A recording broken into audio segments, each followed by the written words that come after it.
to the last speaker of the session, Professor Maria Carmen Collado from IATA-CSIC in Valencia, in Spain, with the title Early Life Microbiota, Factors Influencing and Relevance for Human Health. Thank you very much, Maria Carmen, for accepting this invitation. As I say again to the others, the stage is yours. Thank you. Thank you very much for the invitation. For me, it's a pleasure to be with all of you today. And I'm going to talk about the early life microbiota and the factors that influence the composition and evolution and the relevance for human health. I think all of us agree that it's really important to understand how the microbiota is being assembled during the critical period of life, that is early life. We know that there are several factors, maternal factors, infant factors, environmental factors that play a role in this assembly. The most studied ones are the mode of delivery, the gestational age, the antibiotic exposure, but also we know that diet, mainly the breastfeeding practices, the location, the rural or urbanized status, the number of family members, the host interactions, the pets at home, are also playing an important role. We know that the microbial assembly and evolution can be comparable to the evolutionary way of the forest, where initial organisms are creating a nice environment for the next ones, and it's a stepwise process. Same thing happened in our gut microbiome, where at the beginning specific strains and belonging to specific species are the first pioneers in the gut, and they are providing a good environment for the other ones. And also the factors like mode of birth, maternal inoculum, and diet are increasing the diversity and moving towards an adult type microbiota around 3-4 years of age. Although still there is a debate on when the infants had similar adult type microbiota. If we talk about who are the pioneers, still we know really little about the key strains. We do not know who are the first ones and who are the second ones. I mean, we know that at the beginning, when the baby is born, is exposed to a massive amount of microorganisms, mainly from the maternal side. But who are the first, and how is the interaction or the communications with the other organisms, not just bacteria, because we know that there are also other organisms, including viruses, phages, fungi, etc. Then the complexity of this key moment is really relevant for the adequate microbial colonization and microbial development. I would like to distribute my talk like in the 3 main points where humans are exposed to the maternal microbes and to the microbes. The first one is the pregnancy. We all know that the microbiota changes over the pregnancy, being adapted to the immunological and metabolic changes that happen during the pregnancy. And there are several reports showing that the gut, vagina, and oral microbiome change during the pregnancy.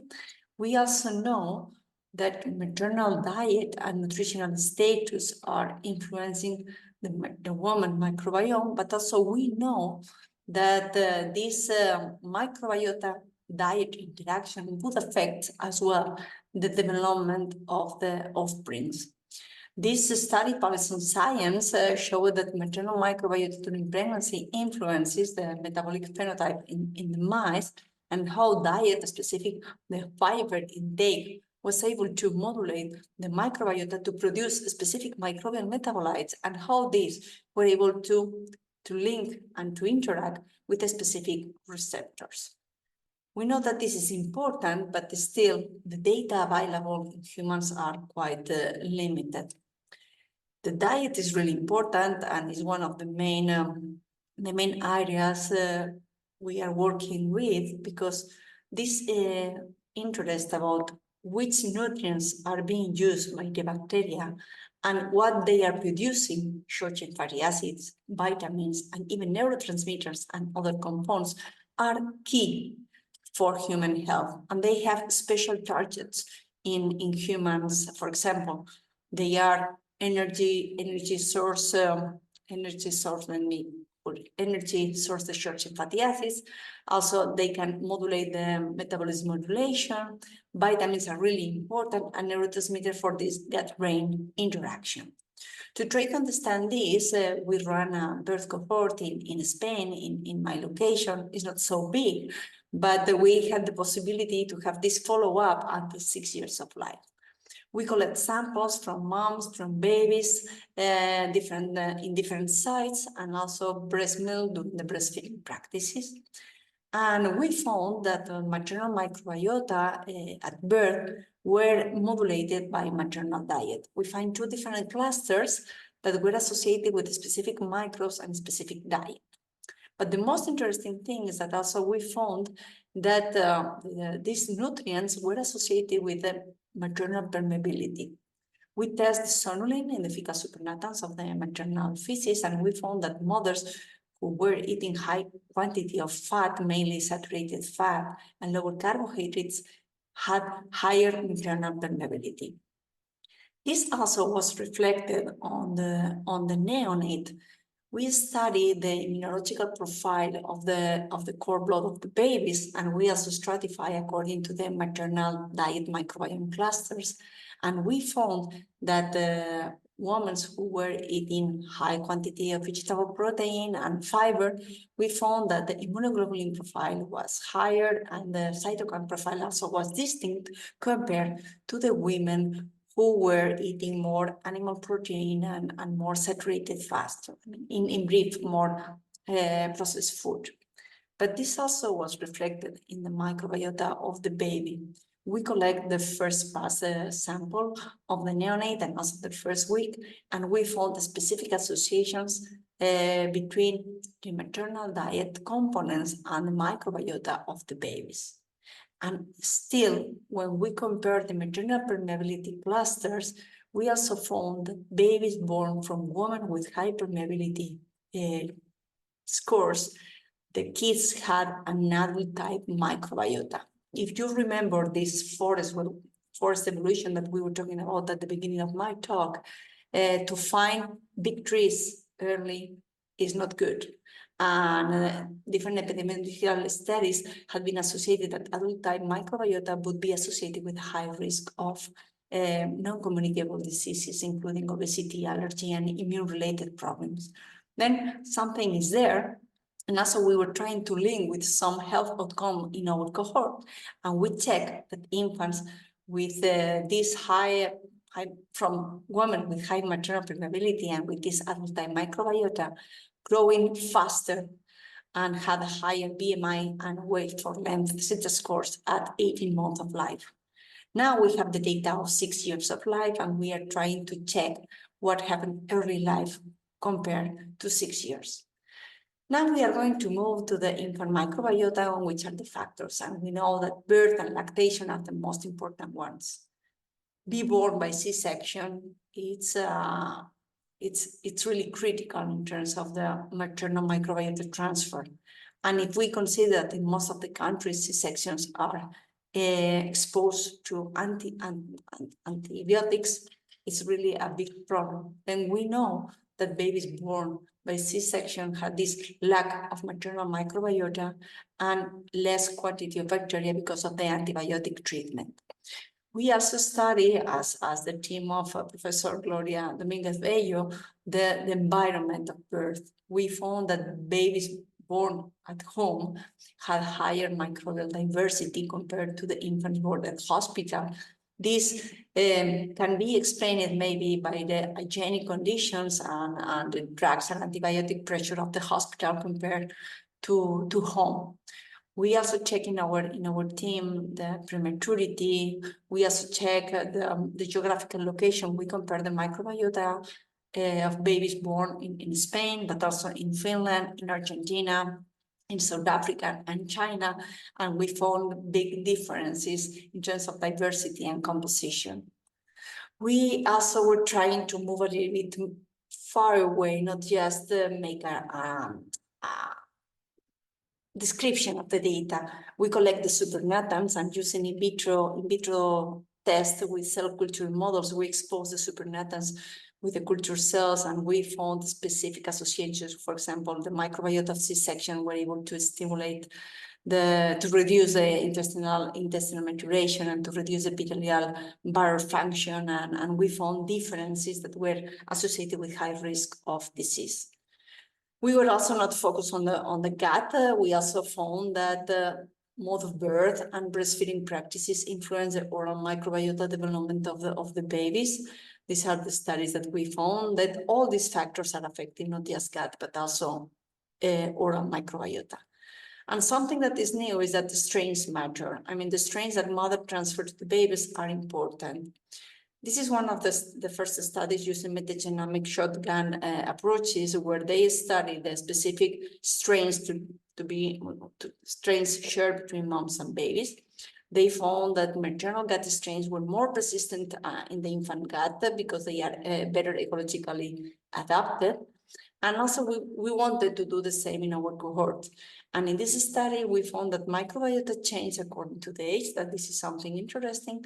And we found the specific strains of Escherichia coli and Bifidobacterium be the first colonizers, and how they were influenced as well by the lactation, and how throughout the time the microbiota were getting complex and more diverse. We also were interested to compare the one cell communities compared to Western versus non-Western communities, and here we compare the Ethiopian, Ghana, and Tanzania mother infant pairs with Sweden and Italy. Our first hypothesis was that the babies born in these Western communities had more shared strains with the mothers, but our results showed a different story. We found that those kids shared less species with the mothers compared to the urbanized Sweden and Italy populations. We hypothesized that maybe the environment is richer than in Sweden and in Italy, and kids are collecting or acquiring these microbes from other sources. Unfortunately, we were not able to collect samples from the environment, from the house, from other places, and we cannot confirm, but the environment matters. But in this case, we collect samples from a specific fermented product that the women in Ethiopia were eating during the last trimester of the pregnancy and during the lactation. It's a flatbread made of teff seeds, and we get the specific organisms present there. And interestingly, we found some of them also present in the Ethiopian samples and not in the urbanized populations and in the other samples. Then fermented foods also is an important source of microorganisms for the infant gut. And last but not least, the breastfeeding. Well, all of you know that the breastfeeding is the gold standard of infant nutrition, and beyond the nutritional aspect, it contains thousands of bioactive compounds, including organisms. These organisms are not exclusively present in humans, also the presence of bacteria has been described in other mammals. And even the quantity is quite low, and it's a low biomass sample.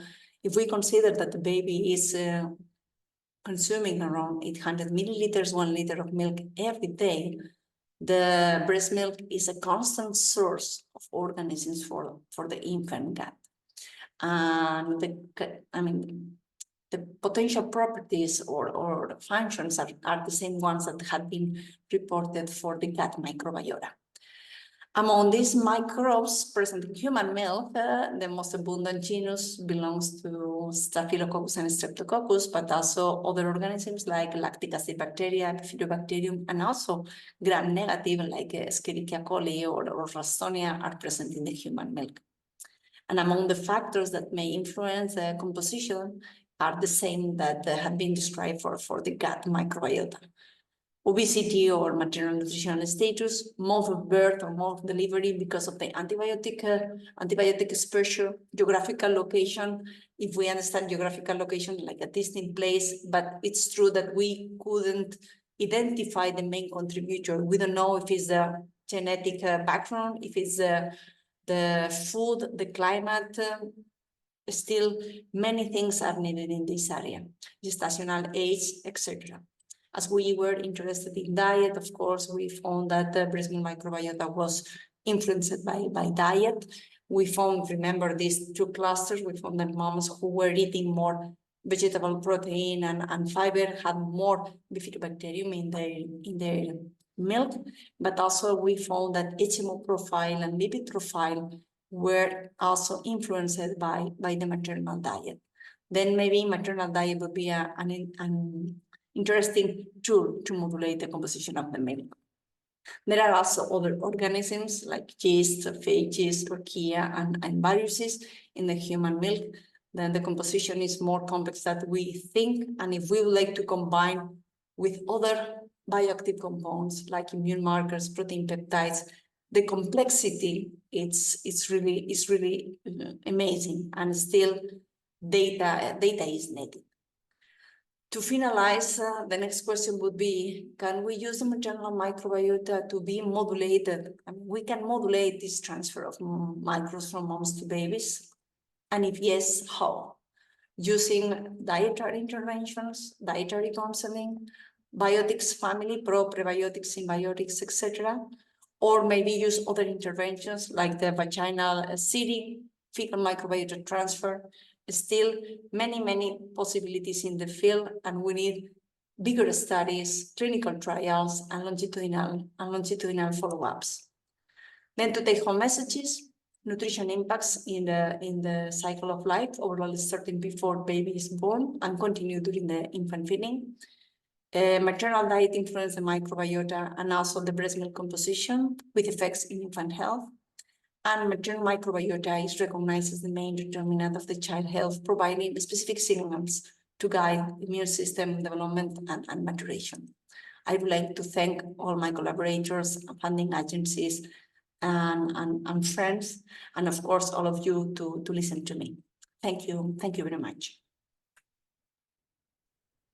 Thank you so much, Professor Collado, for your excellent talk. Very interesting to know more about this microbiota related to early life. So thanks again. And thanks again to all the speakers of this session.